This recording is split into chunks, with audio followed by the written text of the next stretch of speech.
Buena Nueva, por el espíritu Humberto de Campos y Francisco Cándido Xavier.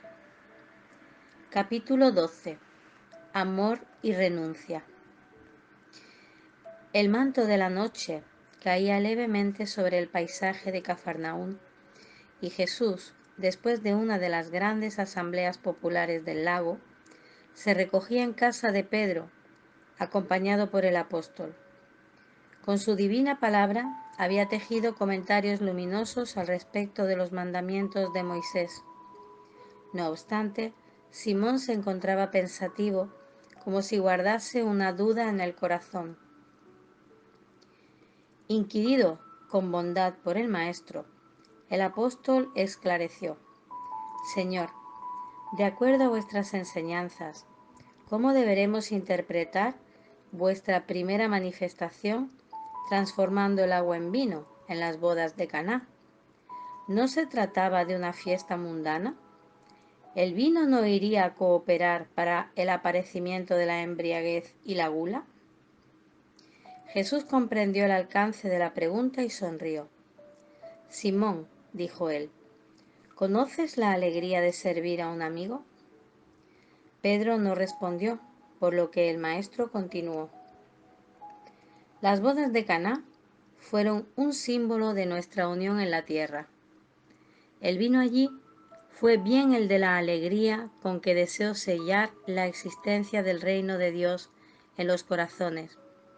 Estoy con mis amigos y los amo a todos. Los afectos del alma, Simón, son lazos misteriosos que nos conducen a Dios. Sepamos santificar nuestro afecto proporcionando a nuestros amigos la máxima alegría. Que nuestro corazón sea una sala iluminada donde ellos se sientan tranquilos y dichosos. Tengamos siempre nuevos júbilos que los reconforten.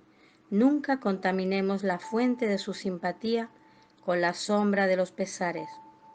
Las más bellas horas de la vida son las que empleamos en amarlos, enriqueciéndoles las satisfacciones íntimas.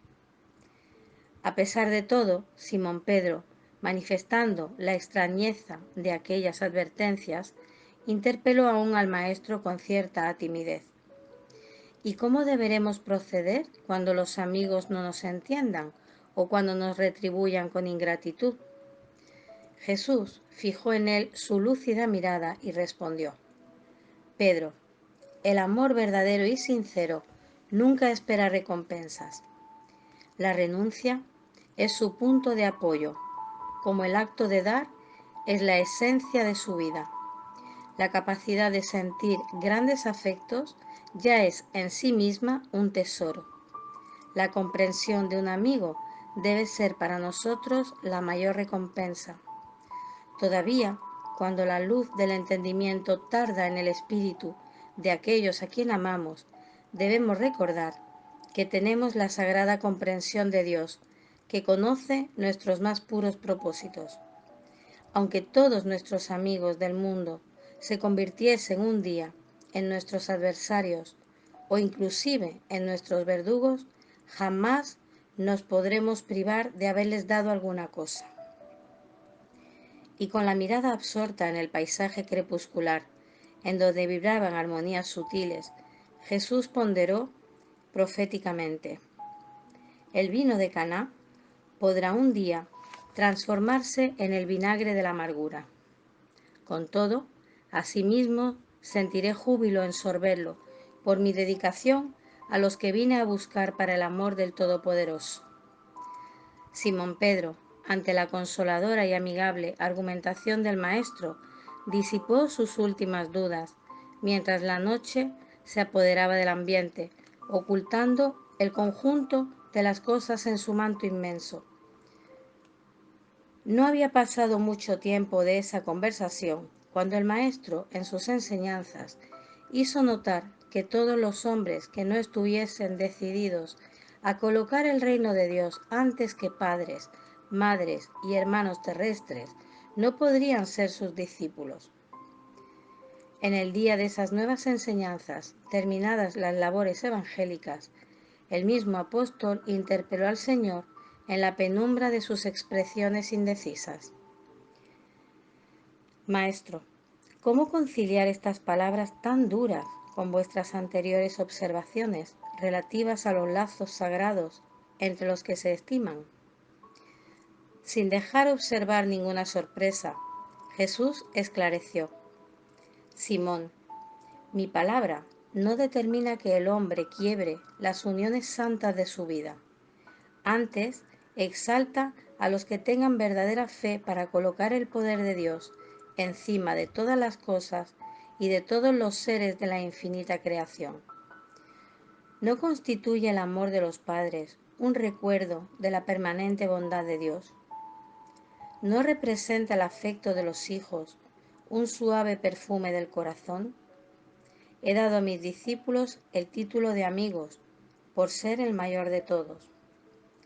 El Evangelio, continuó el Maestro, escuchándolo atentamente el apóstol, no puede condenar los lazos de familia, pero coloca encima de ellos el indestructible lazo de la paternidad de Dios. El reino del cielo en el corazón debe ser el tema central de nuestra vida. Todo el resto es accesorio. La familia en el mundo está igualmente subordinada a los imperativos de esa edificación. ¿Ya pensaste, Pedro, en el supremo sacrificio de la renuncia? Todos los hombres saben conservar, son raros los que saben privarse. En la construcción del reino de Dios llega un instante de separación que es necesario que se sepa soportar con sincero desprendimiento.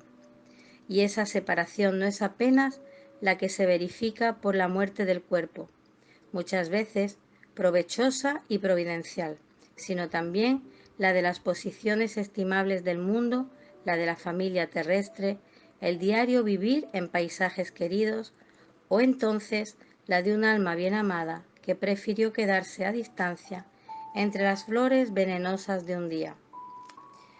Ah, Simón, cuán pocos saben partir por algún tiempo del hogar tranquilo o de los adorados brazos de un afecto, por amor al reino que es el tabernáculo de la vida eterna.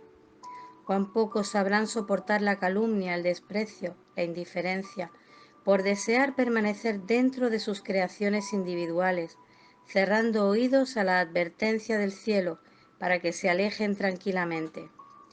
Cómo son raros los que saben ceder y partir en silencio por amor al reino, esperando el instante en que Dios se pronuncie. Entretanto, Pedro, nadie se edificará sin conocer esa virtud de saber renunciar con alegría, en obediencia a la voluntad de Dios, en el momento oportuno comprendiendo la sublimidad de sus designios.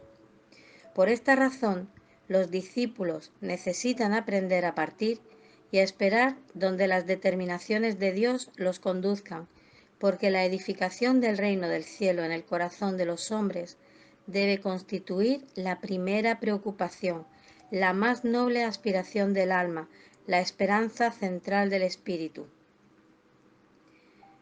Aún no había anochecido. Jesús, sin embargo, dio por terminadas las explicaciones, mientras las manos callosas del apóstol pasaban levemente sobre sus ojos húmedos. Dando el testimonio real de sus enseñanzas, Cristo supo ser, en todas las circunstancias, el amigo fiel y dedicado. En las elucidaciones de Juan lo vemos exclamar: «Ya no os llamo siervos, porque el siervo no sabe lo que hace su Señor. Os he llamado amigos, porque todo lo que oí de mí, Padre, os lo revelé». Y en la narración de Lucas lo escuchamos decir antes de la hora extrema: «He deseado ansiosamente comer con vosotros esta Pascua antes de mi pasión». Nadie en el mundo ha conseguido elevar a la altura en que el Señor las colocó la belleza y la amplitud de las uniones afectivas, inclusive porque su obra entera es la de reunir por el amor todas las naciones y todos los hombres en el divino círculo de la familia universal, pero también por demostrar que el reino de Dios debe constituir la primera preocupación de las almas. Nadie como él supo retirarse de las posiciones en el instante oportuno, en obediencia a los designios divinos. Después de la magnífica victoria de la entrada a Jerusalén, es traicionado por uno de los discípulos amados. Lo niegan sus seguidores y compañeros. Sus ideas son tenidas como pervertidas y revolucionarias. Es acusado como bandido y hechicero. Su muerte parece ser la de un ladrón. Jesús, entretanto, enseña a las criaturas, en esa suprema hora, la virtud excelsa de retirarse con la soledad de los hombres, pero con la protección de Dios. Él, que había transformado toda Galilea en una fuente divina, que se había levantado sin asombro contra las hipocresías del farisaísmo, del tiempo que había desilusionado a los mercaderes, en el propio templo de Jerusalén, como abogado enérgico y superior de todas las grandes causas de la verdad y del bien, pasa en el día del Calvario, en espectáculo para el pueblo con el alma de un maravilloso y profundo silencio. Sin proferir la más leve acusación, camina humilde, coronado de espinas, sustentando en las manos una inmunda caña a manera de cetro, vistiendo la túnica de la ironía bajo las escupidas del pueblo exaltado, de cara sangrienta y pasos vacilantes bajo el peso de la cruz, vilipendiado, sumiso. En el momento del Calvario, Jesús atraviesa las calles de Jerusalén como si estuviese frente a toda la humanidad, sin quejarse, enseñando la virtud de la renuncia por amor al reino de Dios, revelando así su última lección.